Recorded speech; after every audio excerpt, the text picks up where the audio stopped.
Hello, hello. Welcome to all the money planners out there. This is Money Plan Monday with Malika, and I'm Malika Daniels. I am a financial coach and the founder of Women Who Money Plan. And I go live each week on Monday, just kind of talking about some type of finance tip to help people out there just feel a little bit more confident about their finances and feel like they have a plan and understand what they're trying to do to reach all their financial goals. So I'm going to pull out my notes, make sure we cover everything.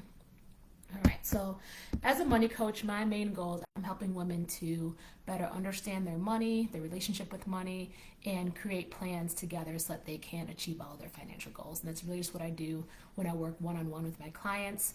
I also have a Facebook group, a private Facebook group for women where we can talk about all things money. You can put questions, comments, we can celebrate each other's wins and successes on this journey, because this is a journey when it comes to finances. It's never a one and done type thing. This is a process, and we're always dealing with money every day in life, so it's a lifelong journey that we're on together, hopefully. All right, so today's topic is going to be all about bank accounts, and just some tips on how to best organize your bank accounts so that you feel a little bit more confident in how you have everything structured. So I would say, as a coach, I have seen a lot of different ways that people tend to organize their accounts. Some people will have all just one bank account, one checking account, and they'll have all of their spending money coming out of that, their bill money coming out of that. They might use that for money that they need saved up for later, just one account. And what I've seen happen with that is when you just have one checking account, it usually ends up being you're spending money, not being able to carefully ensure that you have enough money to pay your bills. So then bill times come around, you realize, oh my gosh, I'm short, I don't have the money, and it's probably because you spent money on other things that weren't the fixed expenses. Another thing that I see people doing, in addition to, some people just have one account and they're using that for everything and trying to balance that off of one account. Other people I've seen do the opposite, like complete extreme, and they will have a separate account for everything that they can think of. It's like, okay, well, this one's my grocery account, this one's my car account, this one's for my pets, this one's for my travel, this one's for my housing expenses, this one's for paying for the kids' stuff for school, and it's just like 10, 15 different accounts. And so I love the idea behind that they're thinking ahead about the different types of expense that they have. But what happens when you have so many different accounts is that it's so hard to keep up with. You forget, how much money you have in different accounts. But let's say unexpected expenses pop up, then it's figuring out where am I going to pull that money from, because you've already designated so strictly what each account is supposed to be used for. So it doesn't give you any of that wiggle room when the unexpected stuff comes up that you might not have had in your plan.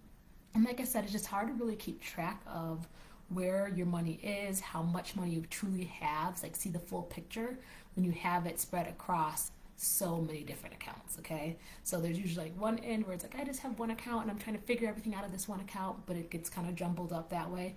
And then the other extreme is you have 10, 15 different accounts, and it still gets confusing because it's just way too many to keep track of and keep up with.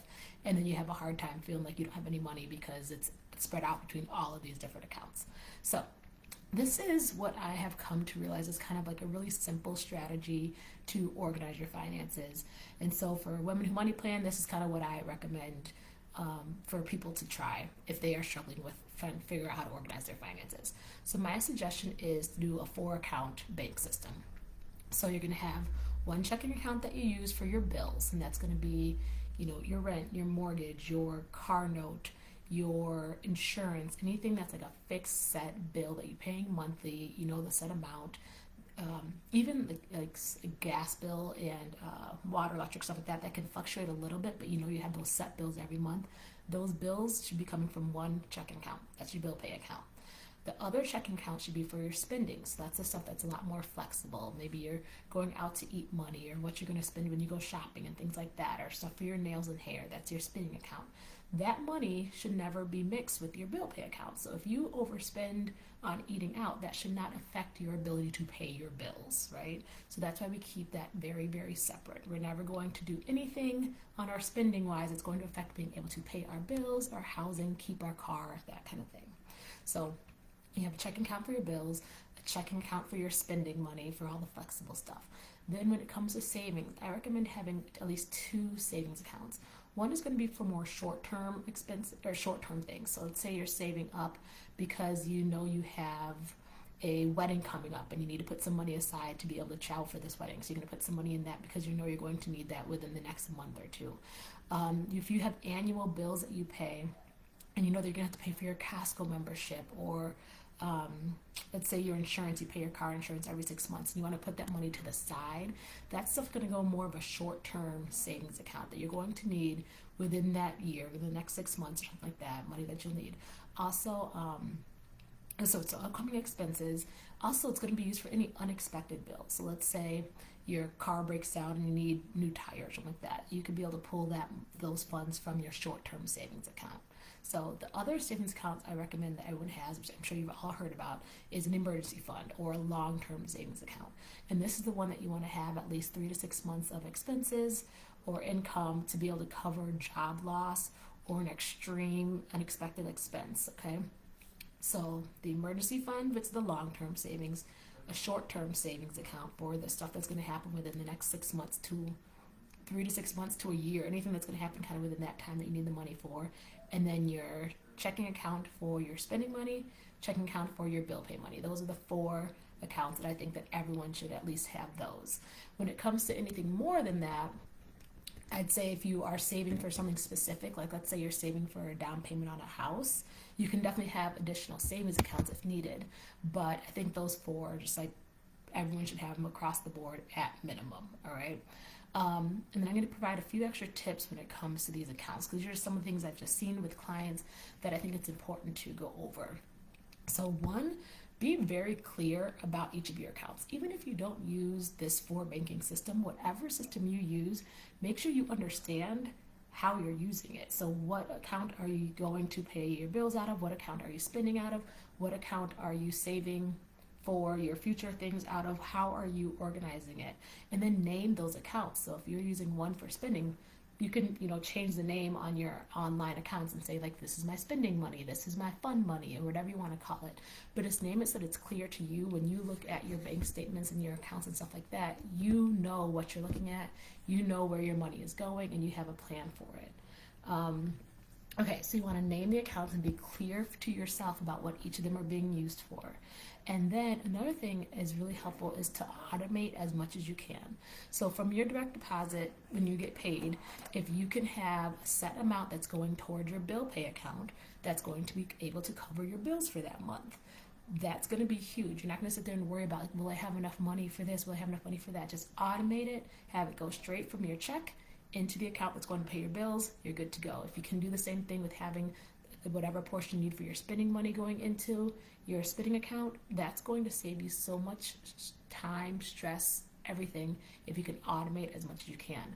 Same thing with savings. If you can automate that money going directly from your check into those savings accounts, it's going to take a lot less pressure off of you to remember to move the money in a check if you have the money. So naming the accounts, automating the accounts.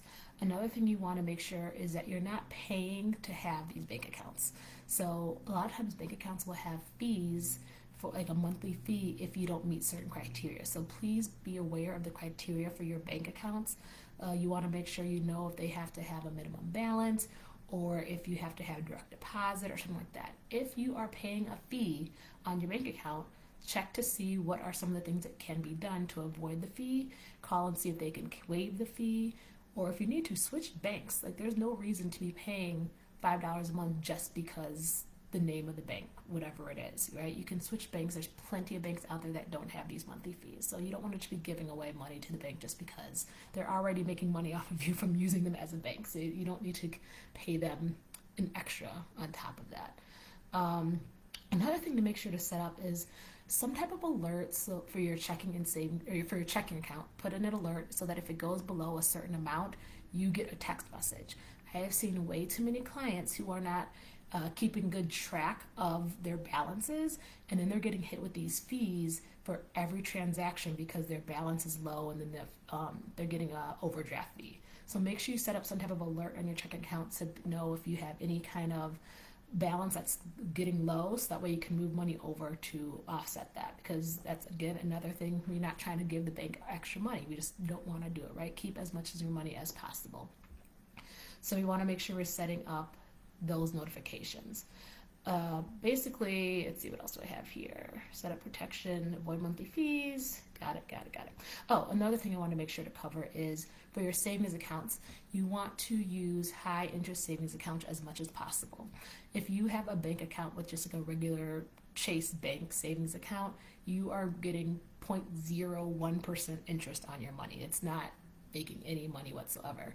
Right now, high interest accounts can be as high as, I've seen as high as like 5.5, I think, on one of them. I use Capital One. Right now, mine is about, I think it's 4.35 right now with Capital One. I don't remember offhand for sure. But again, you're going to get a lot more for your money if you use a high interest savings account. So try to use those as much as possible. It just benefits you all around. There's no negative to getting extra money when your money is sitting there waiting for you to need to use it, I will say. All right, so that's pretty much all the notes I think I had real quick on banking today.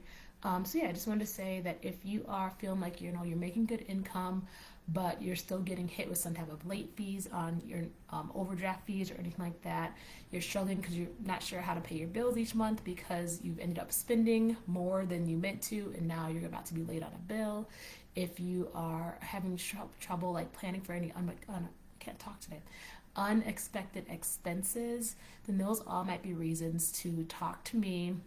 Let's set up a meeting and we can see what's going on with your finances to see how coaching could possibly help you. Because a lot of times if you're making good money, it's sometimes just the system isn't working that you're using, and we need to make some shifts around that. So I would just say kind of audit your system and see what's working, what's not working, and if you need some help, that's what I'm here for.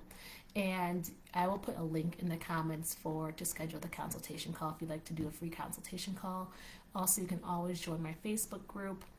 I'll put that link in the comments as well when we're done. But you can also join my Facebook group and ask any questions there that you have. And I will see you next week around the same time, 1 o'clock on Mondays. And next week we'll be talking about the difference between a financial coach and a financial advisor. So I hope to see you then. Thank you for watching. Have a great week.